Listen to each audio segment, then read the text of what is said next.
Welcome to 3 Count Commentaries. Today we're going to be talking about NXT from July the 12th, 2022.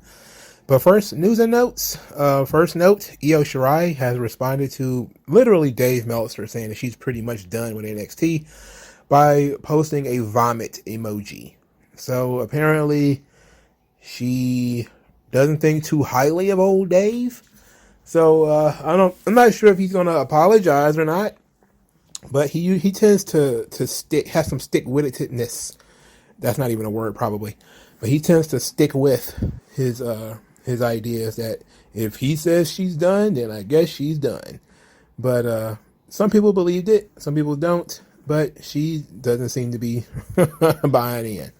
All right, so the next thing I want to talk about is Karrion Kross. He talked a little bit about what was going on backstage during NXT BNG, Black and Gold, during in the competition with AEW. And I think it was very illuminating to tell us a lot about what was going on during the quote-unquote in Wednesday Night Wars.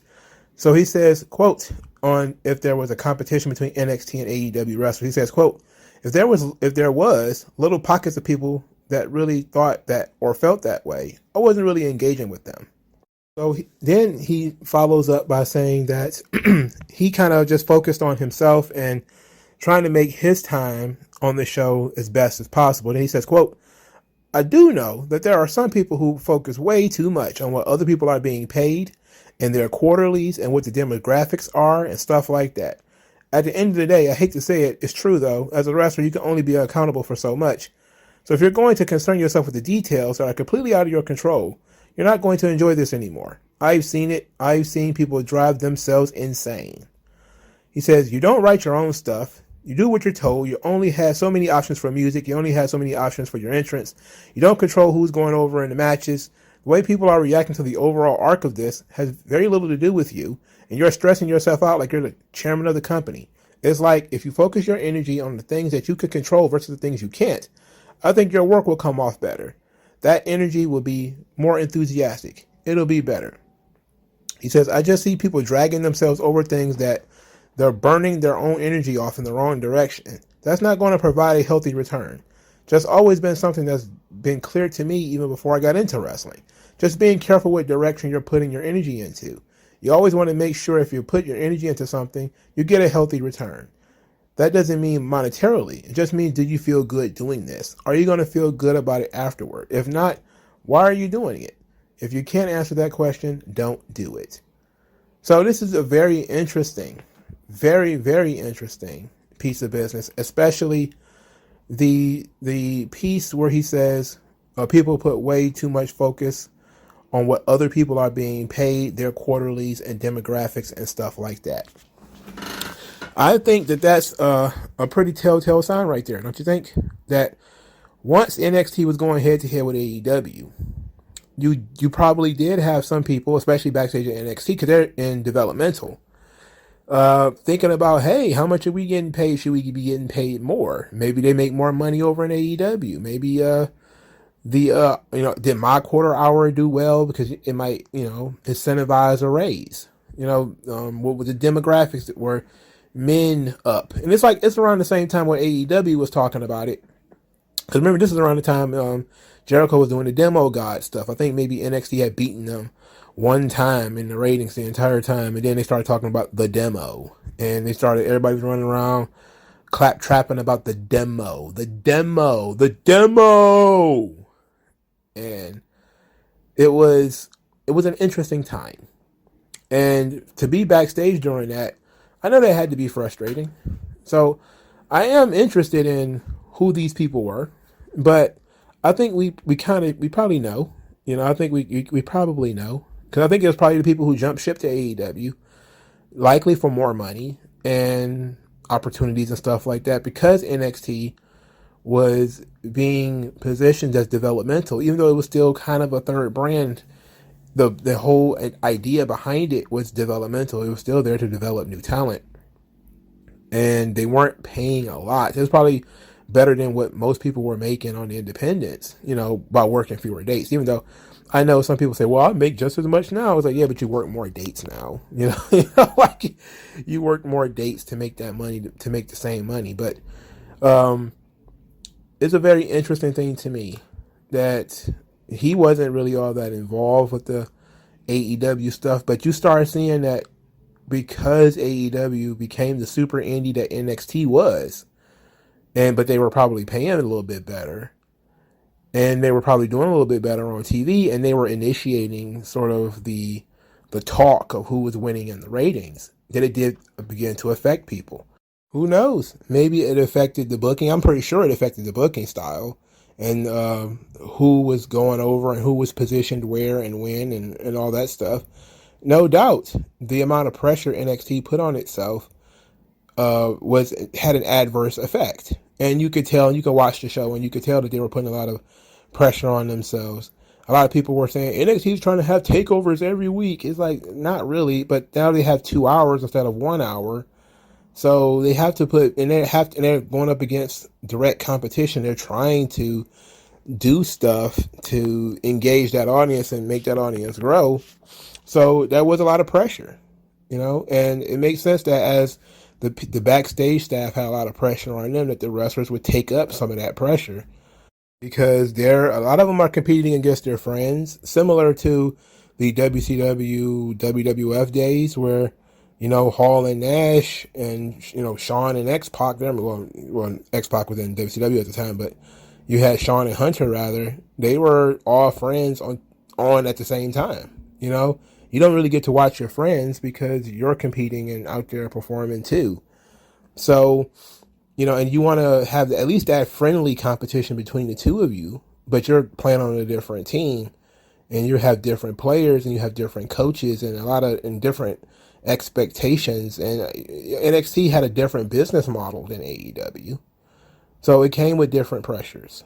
So I understand that completely. NXT. Okay, so we got a storyline to start the show, a storyline that ran through the entire 2 hours. Wow. I mean, it's like television. So Roxanne Perez is in the vaunted NXT parking lot. So you already know, don't nothing good happen in that NXT parking lot. Ain't nothing good ever occurred in that parking lot. That parking lot is basically like Apocalypse. Like, it's the world of Darkseid at this point. I'm pretty sure somebody has a slave dungeon or something running in that parking lot. It has to be like lava streaks or something. It's got to be like torture chambers or something like that in that parking lot. It's unreal. You need an escort, a police escort, to get through that parking lot. How does anybody get through that parking lot unscathed? One day we're going to start this episode and somebody's going to have their own head in their hands to start the show. It's going to be crazy. We've seen all kind of crazy stuff going on in this parking lot. Well, Roxanne Perez is down. Roxanne is down. She's down. And the attendants, referees, and everybody is fawning all over her. They're like, oh my goodness, what is going on, Roxanne Perez? What happened? Nobody knows. Nobody has any idea.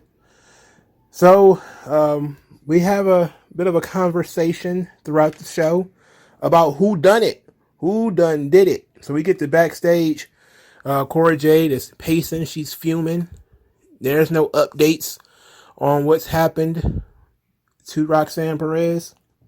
She's still upset. She's still very upset. They're asking various wrestlers whether they did it. Other people are being questioned about whether they did it. At one point, there was a fight scene in the girls' locker room where a couple of kind of nondescript girls like Sloane Jacobs were like, I didn't do it. Elektra Lopez, because she, works with Legado del Fantasma, who they do business in the parking lot quite regularly. They are actually the chief offenders of the parking lot nowadays. And she said she ain't had nothing to do with it. Nikita Lyons was like, look, I may have had the most to gain, but I'm the type of person that will come straight up on you. I don't attack people from behind, so I didn't do it. And we're like, okay, we're not getting any information. We don't know who did it. We also don't know if Roxanne Perez is actually going to make it to the match. We don't know. So we got two questions spinning out of this same segment. This same segment, we don't know what an update on Roxanne Perez and whether she's even going to be able to wrestle. But we also need the idea of who done it. Who done did it. Of course, everybody blames Toxic Attraction.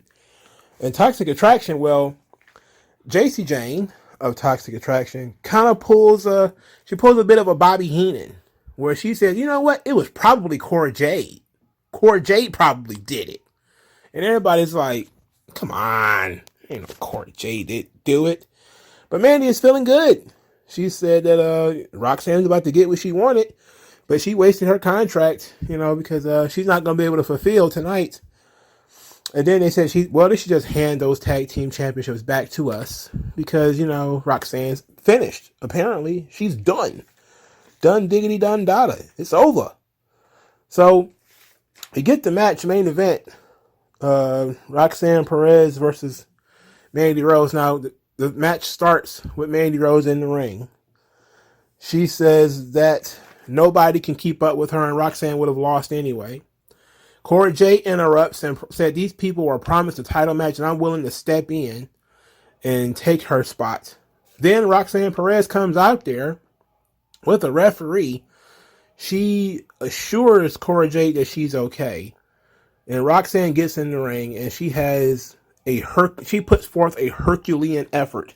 She's got taped up ribs, but she's going out there and she's going to fight because, she promised that she was going to win this championship and end Toxic Attraction once and for all. And she was putting on a pretty good fight. Now, for somebody who had injured ribs, she was doing quite a few high spots, dives through the ropes and jumping off the top rope. And, it was a bit excessive. I'm going to give it a pass, though. She was a bit excessive with some of her offense, but I'm going to give it a pass. She actually tried to show some measure of fire, especially at the beginning when she was throwing the hammer fists on Mandy Rose. It didn't look very convincing, but I liked it anyway. So this all built up to the big finish. Outside the ring, Cora Jade helps Roxanne Perez, kind of helps her get to the ring apron. And then while her back is turned, Cora Jade takes off the tag team championship belt and bings Roxanne Perez right in the rib cage. Roxanne stumbles into the ring, gets hit with the pump knee strike from Mandy Rose, and pinned. Mandy Rose wins the match. Cora Jade turns on Roxanne Perez. And then gives us the why they do it. She yells that she brought Roxanne Perez here, and she's selfish. Look at what she's been doing. Then she proceeds to beat her with this very flimsy skateboard. The skateboard was so flimsy that it actually began to break before it even made contact, because she was swinging it with some measure of force. So it started to break before it even made contact. But she beat her damn near to death with this skateboard. It was chaotic. I love this. Now, I said that they were too similar in terms of character and somebody had to turn. It was probably going to have to be Cora Jade. Right decision.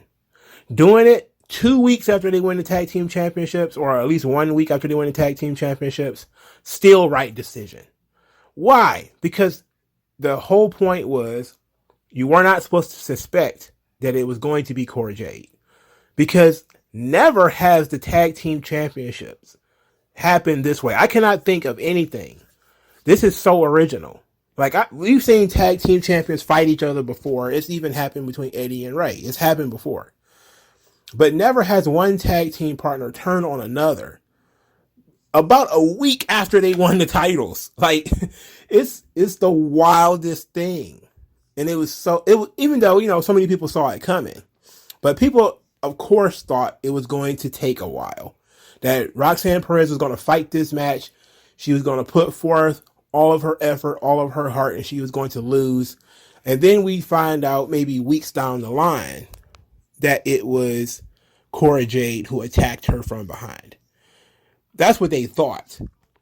And WWE subverted, or NXT subverted, your expectations by just doing it now, and saying, hey, it was all about Cora Jade being jealous of Roxanne Perez and her success, her meteoric rise to the top. You know, she was jealous. And I loved it. I loved it. It was necessary. It wasn't just that I called it either. It was that it was necessary for the growth of both girls that one of them had to change their character. They were both too bubbly. I'm just so happy to be here. And that was annoying as hell. I'm so glad they did this. This is excellent.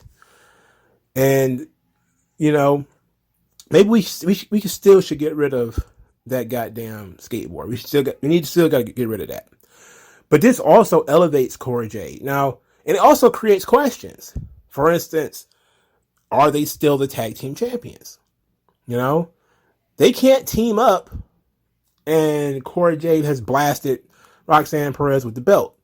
You know, they may technically still be tag team champions, but NXT doesn't have a commissioner or anything.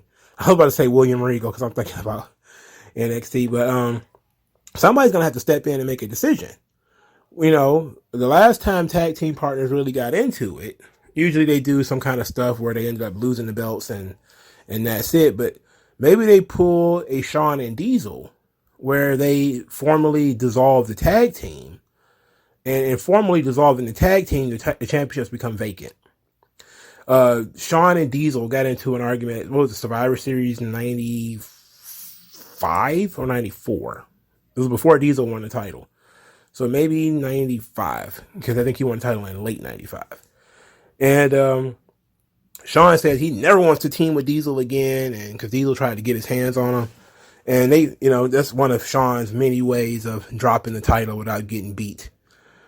But this seems to be a legitimate situation. You know, like when Eddie and Ray wrestled each other at WrestleMania, they were still friends. And it was just friendly competition that the tag team champions were going to wrestle one another. In this situation, you have a violent attack on one member of the tag team by the other. You know, so maybe they'll use Roxanne Perez's injury, saying, well, she can't defend the titles, so they'll vacate them, which is probably smart. You know, that'd be a way of getting around this situation. Or you could do something that's real dangerous and force them to defend the tag team championships as people who are feuding with one another. You know, like have it like they were like his brother Where Art Thou, where they kind of handcuffed to each other, you know, by the tag team titles. But I don't think the tag team championships matter that much. They'll probably just formally dissolve the team and vacate the belts next week. But I love this turn. I thought the turn was brilliant. It was very well done. You know, Cora Jade, she's going to have to put in some work to be convincing. She's still very young, and she looks like a little girl throwing a temper tantrum. But I'm interested in seeing where they go with her in terms of being a heel character. You know, because she was the plucky underdog for a long time. And I really hope they change her presentation. Like that whole MTV vibe that she's giving away, we need to get rid of that. We need to get rid of that whole, you know, 2001 MTV shit she got going on. The hat turned to the back, tomboy gear, get rid of all that shit. You know, she needs to be darker. You know, they need to go dark with her, almost gothic, which is, I think, something close to what her indie persona was. You know, Roxanne Perez still hasn't, you know, done a really good job of finding a persona.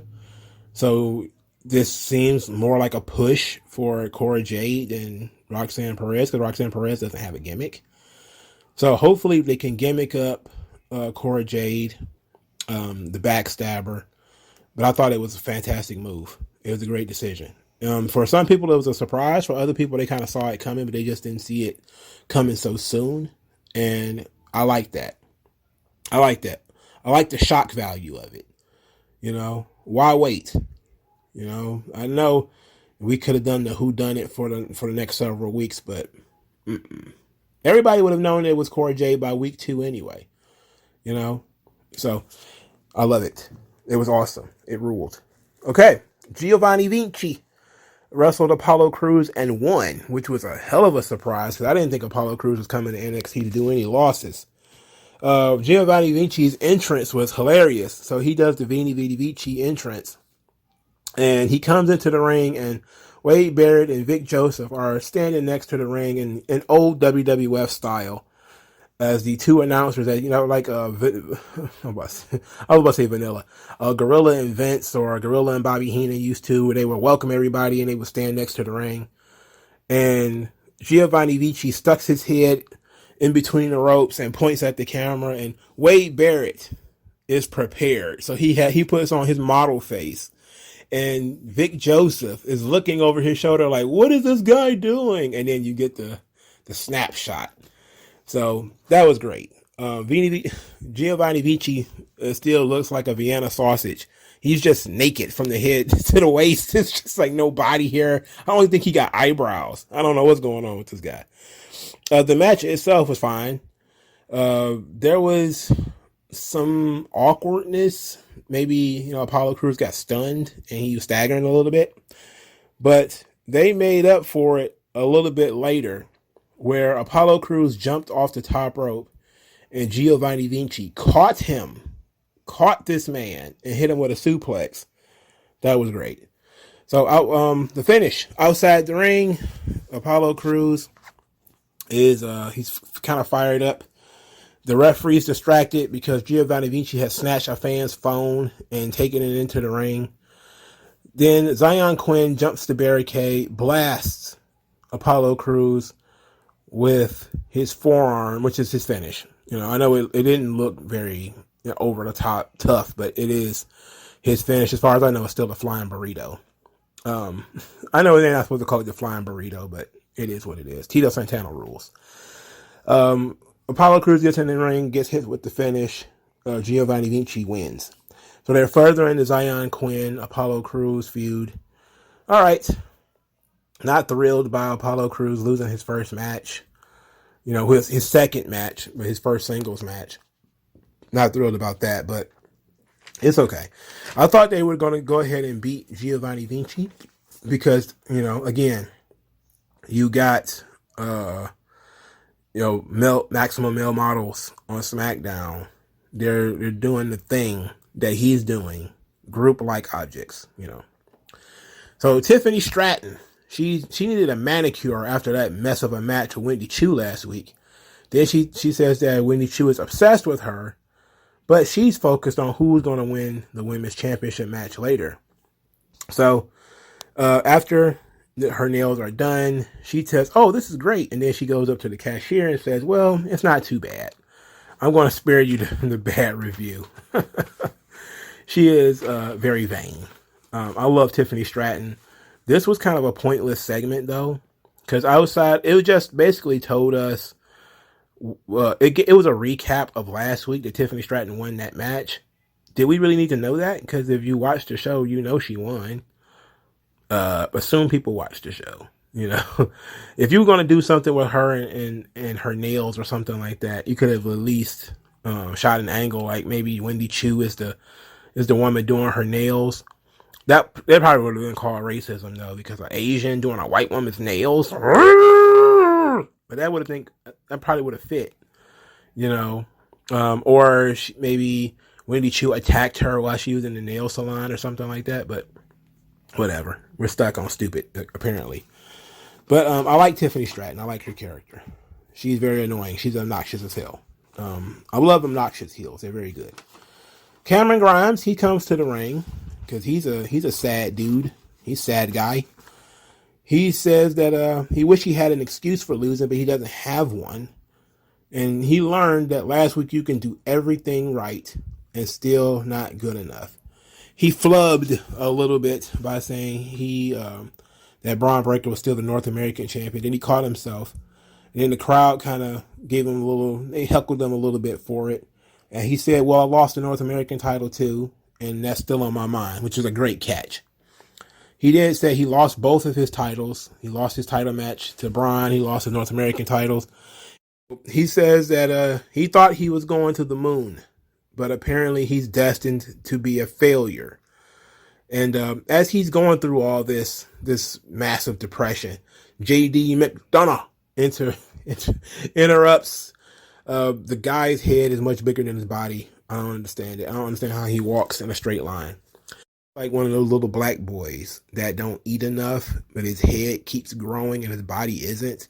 You ever seen like maybe like a 3 or 4 year old black boy? He like Little Bill, where his head is just big and pointy. That's kind of how JD McDonough is. Like his head is huge. Anyway, he came out there and says that he hates to kick a guy when he's down, but that's what he's come out here to do. And that he showed a lot of heart. He being Cameron Grimes showed a lot of heart last week. But he needs to wrap up this pity party because the moment the Irish Ace came out here, Cameron Grimes became old news. He, of course, gloated about putting Braun Breaker through the table. And then he got challenged by Cameron Grimes, who called him an Irish asshole. And it was not bleeped out. And then the crowd chanted asshole, and it was also not bleeped out. I was like, oh, they playing with fire tonight, baby. Okay, we going there. They're not bleeping out asshole. All right. JD McDonough threw a headbutt, which in his case should be a lethal weapon. That got to be like hitting somebody with a sledgehammer. Anyway, Cameron Grimes sold it just a little bit, not too much. You know, basic indie wrestlers these days. They got a little bit of a fight, and then JD McDonough fled. He got the hell out of there because if his most dangerous weapon, which is his, gigantic head, he's like Flat Top from Dick Tracy or something like that. Hammerhead, what was it? Hammerhead Nelson or something like that. it's some shit like that. If that didn't kill him, then you better get the hell out of there. JD McDonough beating up on Cameron Grimes. I'm guessing Cameron Grimes, it's time for him to say bye-bye. I know it's probably been overtime for him, but he can't be hanging around here much longer. So the Creed brothers is reviewing the tape of their match with the other half of Diamond Mine, with Damon Kemp. Kemp is grateful to the Creed brothers for, walking him through this match and the things that he may have done wrong. The Creed brothers tell him, hey, look, man, iron sharpens iron. This is really good. And as the Creed brothers leave, Roderick Strong is angry because he heard Damon Kemp say that they might want a rematch. And he was like, what? You talk about running it back. You're the reason we lost. And then he tells Damon Kemp that he wasted his time training him.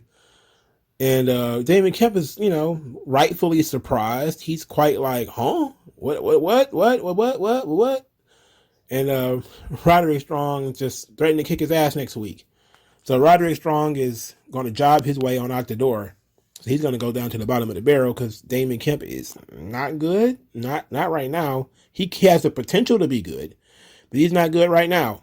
And I guess he's going to beat Roderick Strong next week to send Roderick Strong packing. Because, it's not like he's going to lose to Ivy Nile too, right? Shit. But I like this, though. I like that the Creed brothers are trying to make Damon Kemp better instead of Damon Kemp being a sycophant for Roderick Strong, which is what I thought it was going to be. I thought, he was just going to be like a yes man to Roderick Strong, but instead he's going to be his own man. If I were booking this, Damon Kemp probably would lose next week because he is still a rookie. And if he beats Roderick Strong, what does that say about his status as a rookie? You can't really blame him for any of the losses and shit then because, he's experienced. What does it say about Roderick Strong and his ability to lead if he can't beat the rookie Damon Kemp? So I would have Roderick Strong win this match, but knowing WWE, Roderick Strong's probably on his way out the door. So he's probably going to do the JOB. All right. So Caden Carter versus Tatum Paxley had a very unique finish. The match otherwise was not much of anything special. It seems like they're going to go with this Caden Carter, Katana Chance feud with Tatum Paxley and Ivy Nile. And maybe Ivy Nile's about to turn babyface. That's what it seems. And so that means, I guess, Tatum Paxley's about to turn babyface too. Interesting. They didn't follow up too much on the heel turn of Caden Carter and Katana Chance. They were causing all kinds of hubbub last week. They didn't really double back to that this week. I'm not saying you have to touch on it every week, So maybe this is just fuel to the fire. Next week they complain that Caden lost, and they begin their feud with these two. Tatum Paxley needs to have a persona. Like, I know she's Ivy Nile's friend, but she needs some oomph. Right now, her name is very weird, and she's nondescript. So every time I see her, I have to relearn what her name is. But I did like the finish to this match. I can't even tell you what the hell happened. It was just like a unique roll up, like a unique small package. It was crazy. It was fun. It was a pretty good finish. Grayson Waller, pretty manic, upset about losing last week. He says if there was points to this, he would have been ahead on points against Carmelo Hayes. Then said last week was close, but he blames Wes Lee for losing and said, look, just because your life sucks doesn't mean you should try to ruin mine, which is a logical argument. If you want to fuck your own life up or you think your life is trash, stick to it. Fix it. Fix your own life, buddy. Joe Gacy's hanging out with some guys, and I thought their name was the Dyad. Apparently their name is the Schism. Is it the Schism or is it Dyad? Who knows? Is the Schism the name of the group, or is the Schism the name of the tag team? We have no idea, no earthly idea, because Joe Gacy is apparently in limbo, where he's apparently doing his own thing and nobody's actually writing for him or booking him, because he's coming across very AEW in the middle of NXT. He claims that these two men have achieved a breakthrough, that they're finally feeling comfortable revealing themselves, and they will reveal themselves next week. And I cannot think of a reveal that will mean less than the Dyad. Nobody's going to care about this. I don't care who it is. Unless it's Hulk Hogan and Stone Cold Steve Austin, most people are not going to care about this. These guys have no momentum. I don't know when the last time they've even been on TV. They're henchmen for Joe Gacy, who's not over, and he's not in a storyline. So we have to.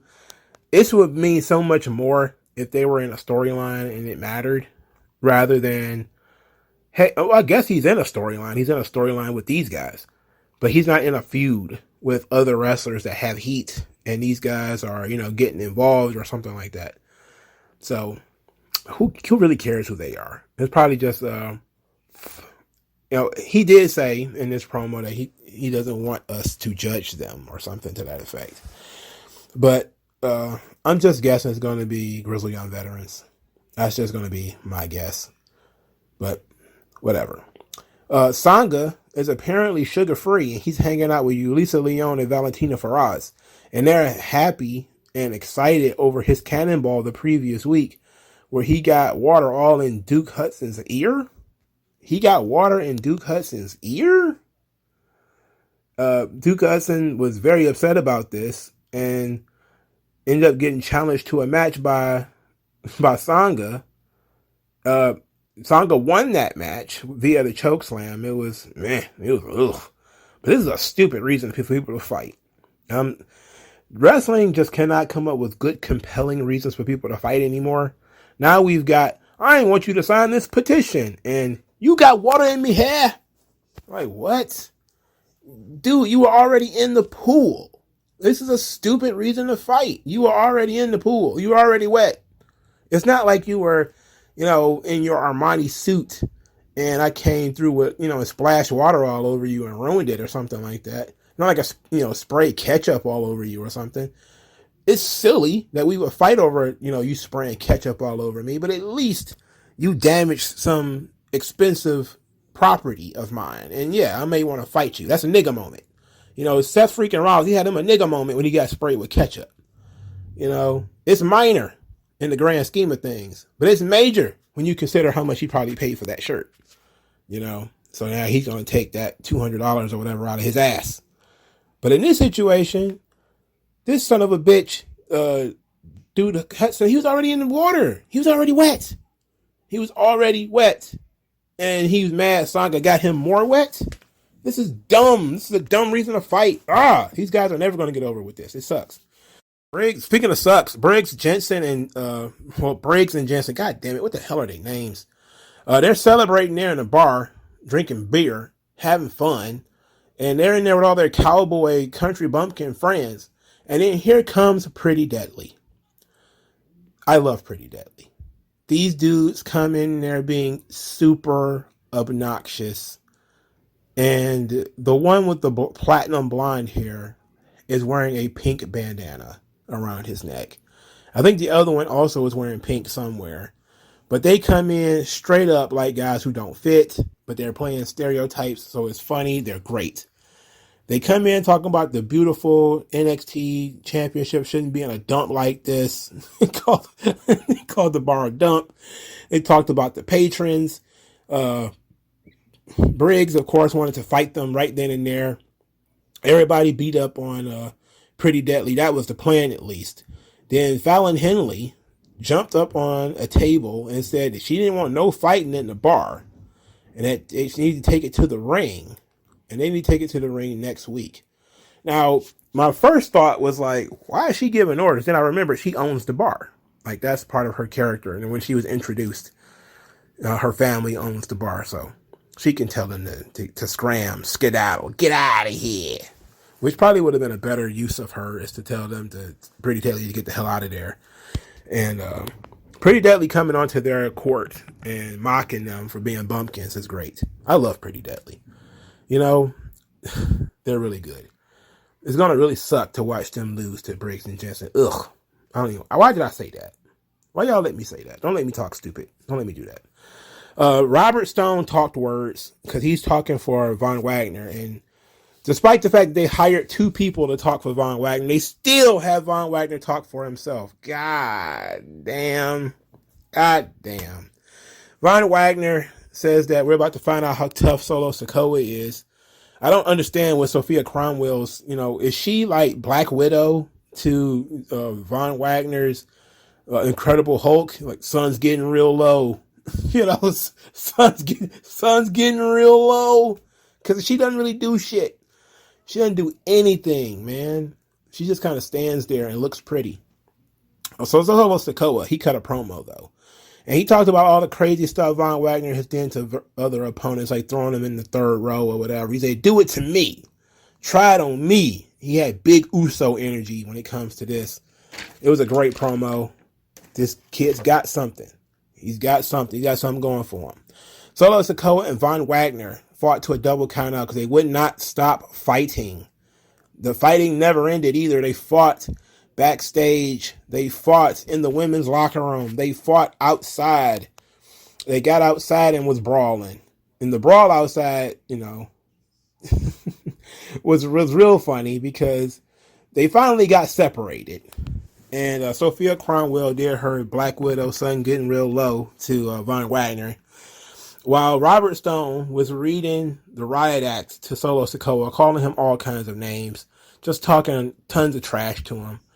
And Solo Sakoa politely scooped him up and threw him in the trash, it popped me because Robert Stone, the guy's been on the roster for over a year. He hasn't done anything of substance. Nothing of substance. Everything that involves Robert Stone is him getting humiliated, him getting run over by tanks, him getting beat up by women, him getting thrown in the trash. It's just, why is he still there? What is his purpose in NXT outside of embarrassing himself? Why is he still there? Sophia Cromwell should take over as Von Wagner's manager so she can at least do something. She's getting paid to do nothing right now. But I didn't hate the Solo Sakoa Von Wagner match. There was a couple of bumps that looked pretty ugly from Von Wagner. The guy is just bland. He's terrible. He's bland. Please do something. Please add some character to this fucking guy. I don't know what they need to do. They need to do it, though. They need to do it fast because he's dying out there. And, this is the one time me and the wrestling media agree that Von Wagner sucks. You thought I'd never say it. Me and the wrestling media are agreeing on something. Me and the wrestling media agree with something else, too. Trick and Melo rule. Trick and Melo, we got a chance to see how they celebrated Carmelo Hayes winning last week. First, they went to the club. They were hanging out there. For some reason, Carmelo Hayes carries his belt everywhere. So as they're walking the streets of downtown, whatever city they're in, maybe Orlando, he has the belt on his shoulder. but they got some fly honeys. Aha! They got rich dudes who are all about, money and stuff, but they're not sans bitches. Unlike, Giovanni Vinci, who needs a woman with him. These dudes got chicks. I love it. It's awesome. They got good looking chicks too. So they go from there. They start taking the chicks to the penthouse, and they go to the penthouse and they're partying up there. There's empty wine glasses. Those wine glasses are so goddamn clean. I don't even think they've been in a dishwasher yet. I think they put them straight out of the box and put them in the girl's hands. It didn't look like anything was in them damn glasses, or had ever been in those glasses. So Melo, calls Trick up, and says, "Look, man, look at this view." And he reminisces a little bit, saying like, when we was out there on them courts, they never thought it'd be like this. You know what I'm saying? We like Shaq and Kobe. We the dream team. And they're like, yeah, hell yeah. And then they move from there to the jacuzzi. And in the jacuzzi, Trick is acting up. At this point, I think we're supposed to believe that Trick is drunk, because he's standing like, am I the prettiest? He's standing up and he's all covered in water and everything. And the girls are like, you are a Trick.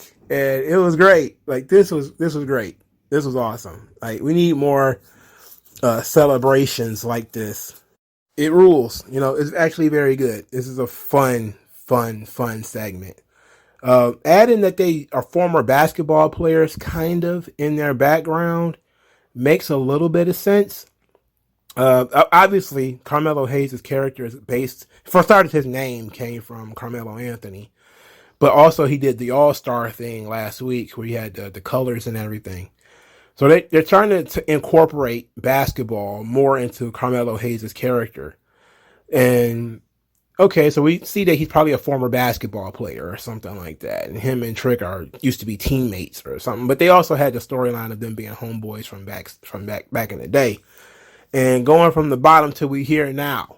I love that. That was great. Mwah, I like that. Then we got Lash Legend. As we talked about basketball with Trick and Melo, she's got a basketball when she's dribbling, and she's wearing a mink coat or something like that, chinchilla coat. And she says that Indy Hartwell is athletic, but she's not Lash Legend athletic. Then said that she's got a better chance of getting married off a dating app than beating her. And she's going to dribble Indy Hartwell. She did this basketball. Then she put the basketball down. And then we got the red bat appears on the screen, letting us know that Alba Fire is about to return. The match was Indy Hartwell versus Lash Legend. Lash Legend he's now adopted the cat suit. She's wearing leather, leather pants, leather top. She's wearing a different wig now, so she looks less like a drag queen, but somehow still just like a drag queen.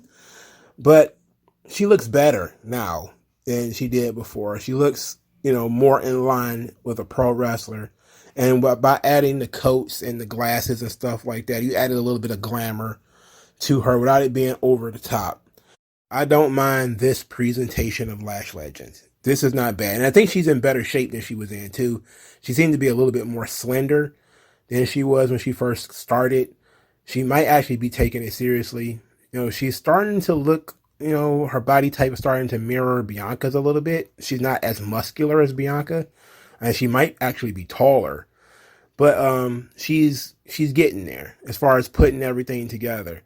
They need to have her not wear so much makeup, because that makeup just makes her look like a drag queen. It's awful. Please, with makeup and the wigs, please do something else. Please do something else. Anyway, she had the match well in hand until Alba Fire shows up in the balcony, distracted her. Then Indy Hartwell took advantage and won the match.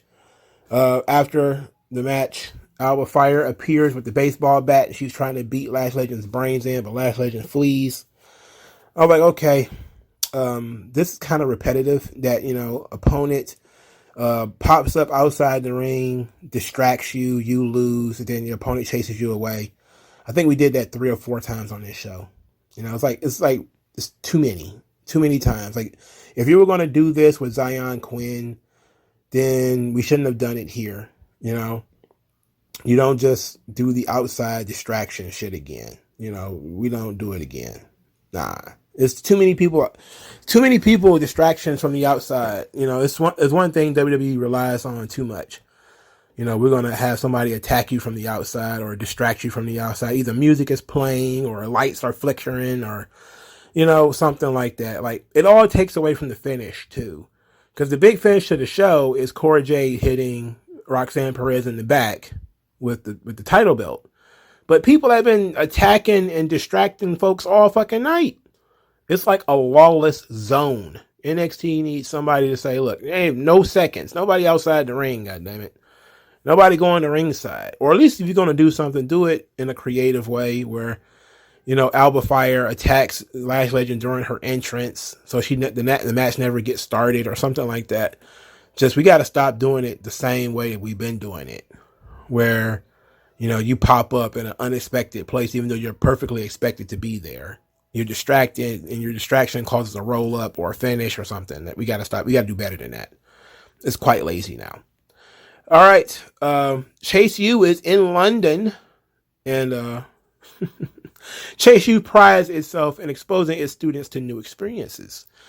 Andre Chase then tells Bodie Hayward some garbage about, behind these iron gates is a Chase University building. Then he further says that he's going to be knighted by the Queen to become Sir Andre Chase, which is, no doubt lies. No doubt complete lies. So we can't end an Andre Chase University segment without Andre Chase cussing somebody out. So apparently said they were the 7th best university or something like that. And Andre Chase flew off the handle, cussed the guy out. It was fun. It was funny. So I don't know if they're going to do NXT UK skits or what, I'm pretty sure they should. They seem to be literally in England. I don't see why they wouldn't. They need to go ahead and do that. All right, so Tony D'Angelo, he is hanging out with the Legado del Fantasma. He, after they blamed Elektra Lopez for attacking Roxanne Perez, which we know now that she didn't do. Tony D'Angelo said that, nah, Elektra is useful, and she wouldn't have done anything that I didn't order her to do. So it wasn't nobody in my crew. Then he turns to Legado del Fantasma and tells them, Elektra's been useful. She's been playing her part. It's time to see where you guys stand. And that they had one more chance, or they're going to end up like Santos in the hospital. So the next match, Tony D'Angelo and Stax versus Idris Enofe and Malik Blade. This is probably the least interesting match Idris Enofe and Malik Blade has had in a long time because they were just jobbers in this match. They didn't even get an entrance. Tony D'Angelo wins, and then he orders Legado del Fantasma to beat up Idris Enofe and Malik Blade post-match. And they just do it. There was no drama to it. They just do it. Yes, I heard about the rather brutal takedown of Tony D'Angelo. He kind of gets ripped every week for not being mafia enough. And it's like, well, this is a fucking PG show. Theoretically, it's not for children, because they're saying asshole and stuff on it. But nobody's going to the mattresses, and you're not going to get a Mo Green bullet through the eye on this fucking show. That's just not what you would do in a wrestling show. You're not going to kill a guy or, allude to him. Well, they did kill a guy. They killed 2 Stacks. They did. They killed him. They killed him. He's dead. R.I.P. 2 Stacks. But you're not, generally speaking, do a Mo Green bullet through the eye on this joint. You're not going to do that. So, the critiques of Tony D'Angelo has been a little bit excessive. That being said, I don't know where we're going with this now. Because now, okay, is he now happy with Legado del Fantasma because they did the one thing he told them to do, which is beat these guys up, and they did it?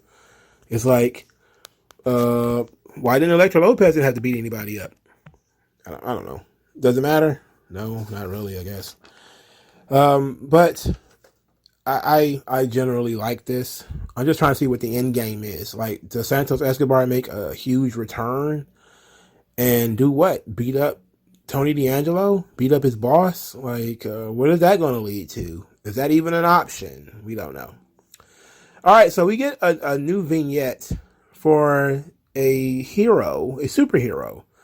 You know, a young man who says that comics were his escape from reality, and that in the pro wrestling he could emulate his idols and upstand his values or some such stuff. Now he wants to wear a mask because it's not about him. It's about everyone else. It's about what he stands for. And it says his name is Axiom. And I said, Axiom? You mean like the math wizard? You mean Goodwill Hunting from last week? Now he's a luchador? They're going to put a kid in a mask. Wait a minute. What happened here? What happened here? Is this a situation where, you know, did somebody forget what his character is? Or did somebody see like the math gimmick and was like, you know what, we don't need that math gimmick. Let's switch it. But even switching it to superhero, oh God.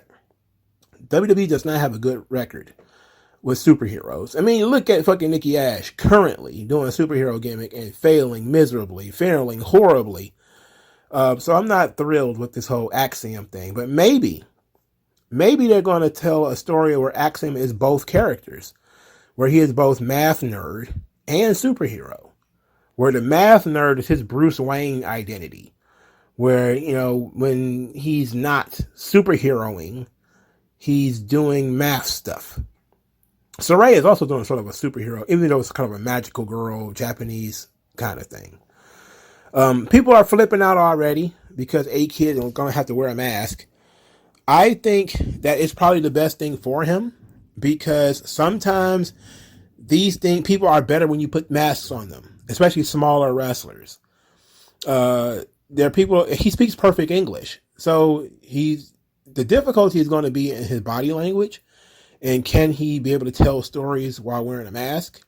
But when you talk about somebody like Ricochet, everybody liked Prince Puma, and if you talk to people about Ricochet, they say, well, but you need to put a mask on Ricochet. He needs to go back to doing Prince Puma. It's like, but you guys hate putting masks on people.